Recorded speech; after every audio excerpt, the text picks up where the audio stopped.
Welcome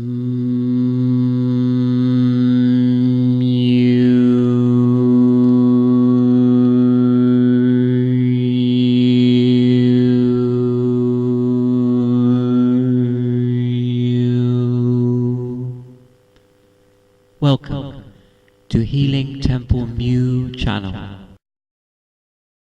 Right. So there's two new symbols to learn tonight. One of which I've only just received myself, called Halesha. And we'll deal with that one first, and then we'll deal with Ujale, because Ujale opens up a whole can of worms, right? Which we'll have to start discussing tonight and finish a discussion next week. When we'll actually perhaps use Ujale in the actual hands-on healing sessions. All right. Were these names channels you as well?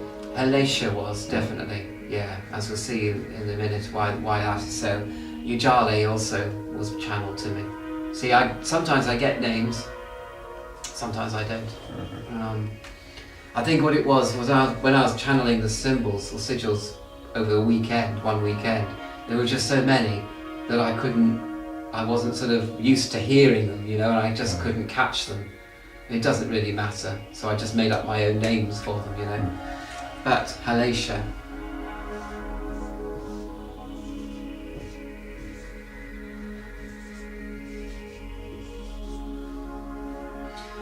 Now, Halesha actually is two things about Halesha. The literal meaning of it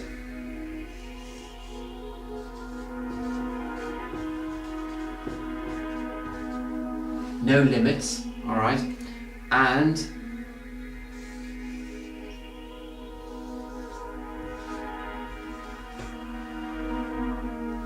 it's also a god, okay? A god, you're saying, okay. Must be a polytheistic system in Mu, because it's actually the patron god of the metropolis of Mu. If you remember the path workings, I usually take you to a huge city. And Halesha is actually the patron god of the entire city. Ancient Greeks had patron gods and goddesses, and so the ancient Romans. In fact, it's quite a standard practice to have a patron god of your city, basically. So later on this evening, we're actually going to go and visit the temple of Halesha. But what does this symbol actually do, and what is it? Okay, it's actually made up of two components.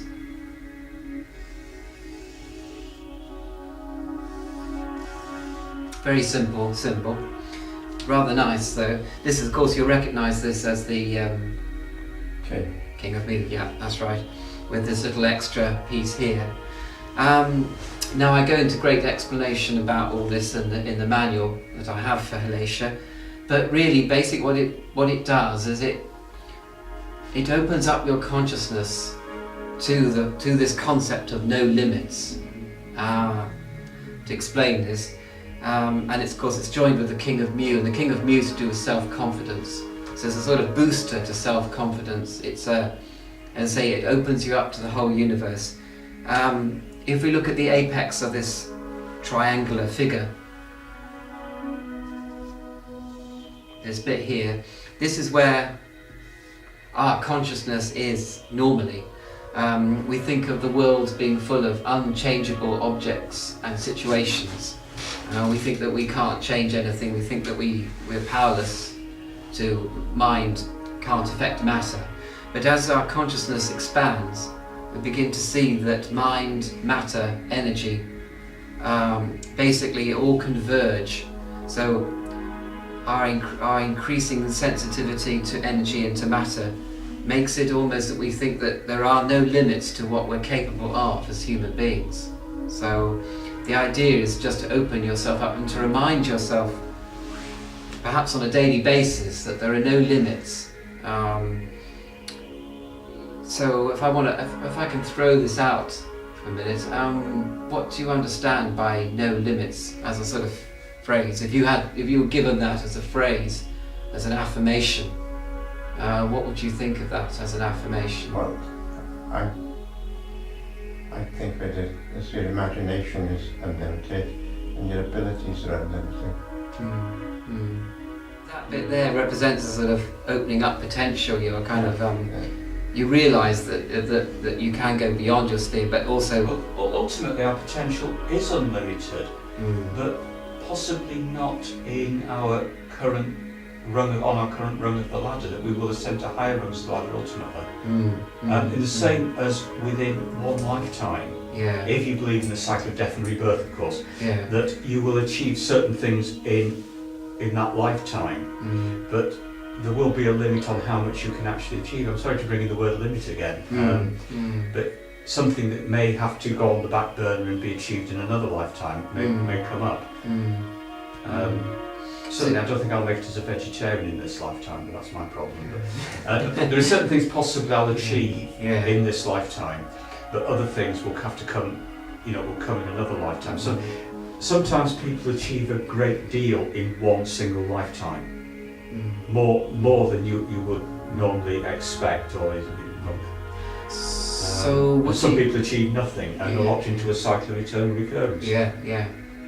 So would you think that the symbols, for example, Halesha, would they be accelerators or, yes, or windows? They would remove the barriers that we would place on ourselves. Yeah. That I mean, you get people. In fact, people are very fans. Oh, you won't manage that, and no, you won't. Nobody's going to do this or do that. Well, possibly somebody can. 4 Minute Mile being a good example. But it was previously, prior to Roger Bannister, they said it couldn't be done. Roger Bannister did it, and then they were breaking the 4 Minute Mile every 3 weeks after that. But there was a number of people broke the 4 Minute Mile quite quickly afterwards, and now it's gone way down. When before Roger Bannister, you could do the 2 minute miles and you get a new shortcut. Oh, that's right, yes.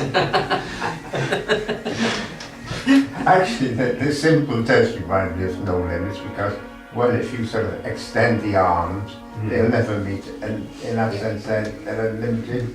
And also, if you sort of imagine that what they call the king is a sphere, you can go to any part of that and move in any direction of it, and you will never come to an end because there's no limits. I know you're going around in circles, and if you think of life as being a cycle in any case, without any limits. Yeah, that's kind of my feeling, because I received Halesha really when I was feeling a bit down, quite frankly, about the entire project of templemu, because I was thinking, well, I'm kind of trying to take off. I haven't reached a place where I can actually take off. Anything's taking off, and there seems to be a lot of limitations at the moment with the economic situation and general falling interest, which a lot of it's perception, and maybe, I don't actually empirically know that for a fact, of course, and it's sort of my own impression. So I was kind of feeling, but then I got this symbol, and it's kind of like saying to me, there are potentially no limits, and basically you just have to keep on being open. The limits possibly create a framework. You believe in certain limits, and I certainly think that, I'm sure that people have been finished off by being told by the doctor they've only got 6 months. Yeah. And it tells them they've got 6 months. And you don't like to let the doctors know. That's true, yes, you're very compliant, and of course it saves the health service money. You say, oh, you've only got 6 months to live. When the person, may have something wrong, and they may have possibly something that will shorten their lives, but you say, you've only got a few months. And there's some people who do the opposite and last another 20 years just to show them that. I think it was a good example with Shirley Bassey, wasn't it? Wasn't she diagnosed with cancer? And they said, you've only got 6 months to live, and she carried another 5 years, another 5 years after that. Right. And as you say, sometimes the nocebo effect can kill a person. Yes. But there's also sometimes people get I'll show you. I'm not going to die. I'm not going to. I haven't got a terminal illness. I'm going to survive, and they do survive. So I suppose Halesha comes in as a sort of reminder of all this as a possibility.